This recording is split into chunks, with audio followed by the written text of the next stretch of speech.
profoundly disturbed that the 14th Amendment of the Constitution did not prevent someone who participated in an insurrection from becoming president of the United States.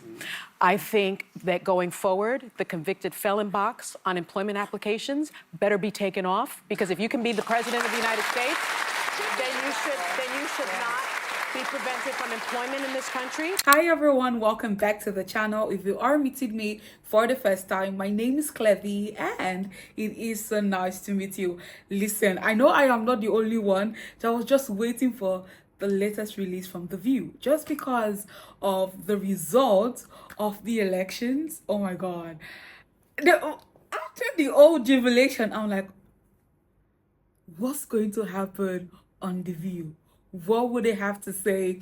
And there is only one way to find out, so let's dive right into the video. So what happened last night? Anybody do anything interesting? Okay. The 2024 presidential race ended yesterday. Yes, ma'am. And this is what the country and the world woke up to this morning. Take a look. This was a movement like nobody's ever seen before. And frankly, this was, I believe, the greatest political movement of all time. And now it's going to reach a new level of importance because we're going to help our country heal. We have a country that needs help, and it needs help very badly. We're going to fix our borders. We're going to fix everything about our country. America's future will be bigger, better, bolder, richer, safer, and stronger than it has ever been before. God bless you, and God bless America. Thank you very much. So, how you feel? I'll start. Great. My takeaway is that the system works. Hold on. How do I feel? Great. Amazing. Happy. Glad. Should I go on? Being rest assured that, you know, the next 2 years, 3 years, 4 years is actually in a safe hands. Also, yes, I'm relaxed. Okay. We live in a democracy. People spoke. This is what people wanted. I vehemently disagree with the decision that Americans made, but I feel very, very hopeful that we have a democratic system in this country. We should value it. We should love it. We should protest if the situation arises that we need to protest, which I'm sure it will. And I've been through this before with Nixon. Joy, hold on. It's been very difficult. But boy, oh boy, do we have a country if we can keep it. Yeah. Well, echoing the sentiments, Joy, one of the first thing I wanted to say for anyone that needs an example of when the person you voted for does not win, you do not say the system must be broken or that it was rigged. You say it is what it is, and you show up anyway. And I want to commend all those people that voted, because you sometimes hear people say, well, it didn't matter. No, it did matter. That was still your currency. That was still your power. And people turned out. Now, if you didn't vote, you really don't have a say in the conversation, so you can go ahead and sit down. But for the rest of you, and then a lot of what I think about is what I always tell my kids when things go on. You feel what you feel. Everyone has different emotions. Some people got what they wanted. A lot of people didn't. And you feel anything that comes up, and then you turn around and you say, let's look at the tapes. Let's see what we did. Let's see how we continue to fight for the people that we care about. And you take one step in front of the other. And so here we are today, and I still feel that optimistic because I feel arm in arm with so many people who agree with me. And I'm not going to stop marching. So I like this pep talk, Coach Haynes. Listen, is it the outcome I wanted? No, but we live in a democracy. Sorry, I just noticed something. Why are most of them wearing black? What happened? Is it that deep? No, just tell me this is plainly a coincidence and they didn't decide to just wear black today, because I have my vote. Right. Millions of people cast their votes did. And what's important to me is this. Tens of millions of Americans, our friends, our neighbors, our family members, voted for Donald Trump. We disagree with him. I know we all do at this table, but they are good, decent people who are patriots and love this country. And I can't speak to what drove them to the conclusion of being with him, but I think it is a moment for us to listen to each other, to hear each other, express what our concerns are. I've spent the last 4 years doing that, and also listen to people who are with him, because this is a country that there is truly more that unites us than divides us. I know it doesn't feel like that for many people in this moment, but we need to bring down the temperature, the name calling, the demonizing. Let the other side, if they want to do that, they can do it. But I think it is a moment to listen to the voters. And this, I have to say, I've always thought he could win. I thought in the final stretch she might eke it out. I didn't expect it to be this resounding, and I think there are some lessons from it. I think we forget about rural America. I think the working class feels left behind. They feel like the powerful, the elite only care about them and their power. And he spoke to them. We may not have liked his words, but they turned out for him. I mean, the map was, it was beyond Reagan what we saw last night. And I think we need to start listening more about the concerns of everyday Americans who feel like this system is failing. When Reagan won, I remember the whole map was red. Hold on. This is the highlights. For me, this is the highlights. I like the fact that, initially the old rave was, oh, she's a woman, oh, trying to break history or make history happen again, woman of color, this, that, and that, ethnicity. All of those things were really coming to play initially. And you would keep on asking these people, what are our policies? And then she came out to say, oh, my policies have not changed. What were they before? What exactly are they? Right? And so I love what she said right here. See, listen. See, one thing with Donald Trump, you may not have to agree with everything he says, but it is, it's the truth. It's the truth. Oh, I made a video yesterday and we talked about, what the moment it all went wrong for her, what you thought happened that made everything, go spiral down. And one of the things that really, really caught my attention yesterday was the fact that when the switch happened, it took a lot for her to even come out to make an interview. And you're trying to tell us, are you not prepared? What is happening? And the bias was, it was just so much from the news network, from the media outlets. It was a lot. You could literally tell that, okay, they're using media. So you might not have liked Donald Trump, but every single time he had to speak, and he's talking about real issues that needs real fixing, you would always nod. You would like, yes, he's always saying something. You hear Vance speak, my man, J.D. Vance. You hear him speak. You hear Vivek speak. You hear Lara Trump speak. You hear all of these people speak, and you're like, yo, there are actually real plans, real situations, and we are not just coming here for vibes and cruise. So, thank you for that. Yeah. It was pretty red last night. I don't know. I'm profoundly disturbed. I think if you look at the New York Times this morning, the headline was America makes a perilous choice. I think that in 2016, we didn't know what we would get from a Trump administration, but we know now. And we know now that he will have almost unfettered power. And so I worry not about myself, actually. I don't worry about my station in life. I worry about the working class. I worry about my mother, a retired teacher. I worry about our elderly and their Social Security and their Medicare. I worry about my children's future, especially my daughter, who now has less rights than I have. And I remember my father telling me many, many years ago that I was the first person in his family to enjoy full civil rights. And now I have less civil rights than I had when he told me that. So again, I'm profoundly disturbed that the 14th Amendment of the Constitution did not prevent someone who participated in an insurrection from becoming president of the United States. I think that going forward, the convicted felon box on employment applications better be taken off, because if you can be the president of the United States, then you should not be prevented from employment in this country, because I remember applying for my jobs as a federal prosecutor, and there was a box for convicted felons. Well, and so that box better be taken off. And I think our healthcare system is now at risk. I think No fluoride for anyone. Yeah, economists have made clear that he's going to increase the debt by $7.75 trillion.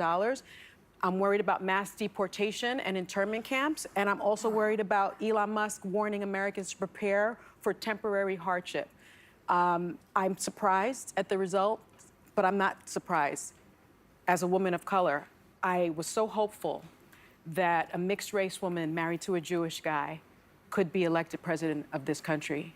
And I think that it had nothing to do with policy. I think this was a referendum of cultural resentment in this country. Well, I think it, I think it has to do with a lot of things, that being one of. Okay. I think it is time we get to tackle this issue. Because I know that this is one of the biggest cards that will always be played out there. She's a woman, and not just any woman, but a woman of color. And I'm telling you, I don't know who is with me, but if there is any person of color that will come out and will be up to the task to do exactly what they say they would, trust me, a lot of people will still vote for them. A lot of people will still vote for the person. So it's not about her being a woman. It is about who was coming to get the job done. And the playing field was somehow leveled because both of them had past records. We are talking about the past president and we are talking about the current vice president, all vying for one same position. So they've had like good records. And so at that point, it was like, let their record speak for itself. And you can see it. You could see it on the map. It was red. Do you understand? Like, I feel like this has nothing to do now with color. If there is anyone out there who will come out as a person of color and will come out and everyone feels like, oh, he's worthy to handle that position, trust me, you don't even have to do too much and people will support you. Am I the only one that feels this way? But that's what I think. I'm obviously very disappointed. I'm very sad. I was at the Kamala Harris headquarters yesterday in Washington, and it was a very sad scene. The mood turned immediately, and I tell you, there's a quote I get a lot of inspiration from, and it's a quote that I read when I was reading about John F. Kennedy, and it says, "Whether I am on the winning or the losing side is not the point with me. It is being on the side where my sympathies lie that matters." And that to me brought me consolation and inspiration this morning because I have no regrets. Yep. I worked hard as hell to elect the first Black Asian woman president. History slipped through our fingers again. I worked hard as hell for Donald Trump not to be president. But today, unlike Donald Trump and his followers, I acknowledge that he won. I hope for the best for our country, and I make a commitment to our LGBTQ, to our immigrants, to our elderly, to our young girls, to the women, that we will not stop fighting. We can be sad today. Yeah. Today we can be Exactly sad. what he said. Tomorrow, Exactly we what stand Donald up Trump and said, we continue. too. We have every right as Americans, because we love this country, because this is the most exceptional country in the world, we have the right and the duty to speak up and denounce abuses of power, to be vigilant. And so I invite all Americans to do it. But we are doing what they didn't do. We are recognizing they won. Yep. Now let's see what happens when he is governing. So, well, you look, we said to people, vote. We didn't tell people who to vote for. Right. We just said, go out. Well, yes. You made that pretty obvious. I did not. You made the... Because I wanted to make sure people exercise that right. Too many people that I know died trying to vote. Yeah. Right. Okay? So we start with that. And think about this. She did this in 2 months. Yeah, I know. She did this in 2 months. She left it all on the You field. know, Yes, she look, did. she, you know, a everybody flawless campaign. can always say, oh, she should have done this, she should have done this, she did what she did. She was everywhere. She talked to everybody, and people didn't come out. I don't know why, and it doesn't even matter. He's now the president. I'm still not going to say his name. That's not going to change. Yeah. I have faith that some good, decent people are going to work for him. I've heard from some folks today. I think there's some reasons to be hopeful that people who believe in public service in the country are going to Well, go in. the thing that I wanted Thank you. to finish up I feel like with this is the only. is it's hard for some of us to hear that rhetoric Yeah. after 50 years, you know, after 70 years, to hear that rhetoric coming back, to hear things that came out of people's mouths, that we all decided as a public group, we weren't going to talk to each other that way. Yeah. So for me, when I hear that, I feel okay when I'm pissed at somebody who's talking down to somebody else. I'm all right with that. What I'm not all right with is trying to further wreck the country. So that's why everything that everyone is saying at the table really comes down to, listen, we're still here. People, when I got out of the car today, because nobody will let me drive, I saw mailmen, people with their kids. I saw people walking around, looking, you know, drinking what is the coffee stuff from Starbucks. Yeah. I don't drink coffee, so I never remember. But I saw people living their lives, and that's what we have to do. And when things get to be so bright that we see them, we got to call them out. Yes. You have to call them out. And no one's going to be Can I say storming the one thing? Capitol. Yes, either. yes, You know yes. what? You know what gets me? The exit polls showed, according to our research department here at ABC News, the state of democracy was the top issue to voters overall. So that says that they voted for a guy who wanted to overthrow the election, who also said he would be a dictator on day one, and they also said that democracy was number one. So I'm concluding that maybe they don't believe him. But I think No, that it's means a I think it Rorschach means test. It different means a things. different- I Right. think democracy means different Different things. things. It means a to different different thing. people. Well, when we were trying to overthrow a legitimate election and you say you're going to be a dictator, I don't know how you interpret that any other As a way, democracy. frankly. So I can only conclude that they don't believe he's going to do that. And I hope they're right. I hope that they are right. Okay, you guys, there's also something that she mentioned that I really want to say back. And I'm like, imagine for a split second, Kamala won the election. The story would not be the same. I mean, we are calm.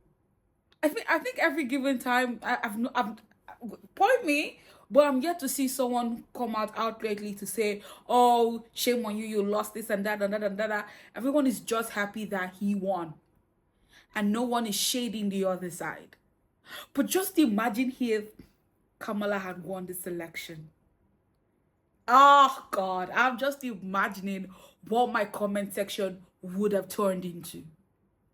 And that's the reality. Now you're like, yeah, you accepted it. We would have accepted the loss with grace too.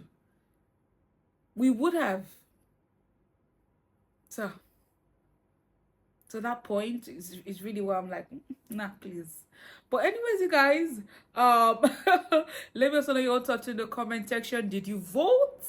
Did you go out there to vote? And again, we won. We won. Let it sink in. And I mean, this is a time where we have to come together. Like that other lady said, this is a time to come together to make sure that, you know, every single thing. I mean, this is one America. Stop using color to want to divide, you know, gender to want to divide. This is one America. And it is definitely going to be great again. Do have an amazing day and God bless you.